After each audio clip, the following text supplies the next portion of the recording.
NT Ramarao గారు 70 రూపాయలతో start అయినటువంటి ఈ పెన్షన్ పథకం ఇవాళ 4000కి చేరింది అధ్యక్ష.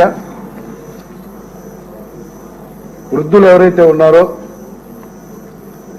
వాళ్ళ మెడిసిన్స్ కొరకు లేకపోతే కష్టకాలం ఉన్నప్పుడే ఉపయోగపడతాయి ఒక మంచి ఉద్దేశంతో ఈ పథకం ఒక అద్భుతమైన పథకం అధ్యక్ష.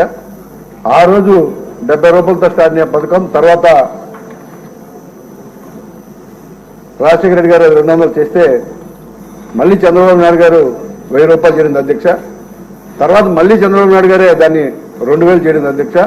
గత ప్రభుత్వం 250 అంటూ దాని దాదాపు 3000 తీసుకెళ్తే ఒకేసారి ఇవాళ చంద్రబాబు నాయుడు గారు మళ్ళీ ముఖ్యమంత్రి అయిన వెంటనే వేరేస్తూ అంతా కలిపి 7,000 రూపాయలు ఇవ్వడం అనేది చాలా అదృష్టంగా ఇవాళ ప్రజలందరూ కూడా భావిస్తున్నారు అధ్యక్ష.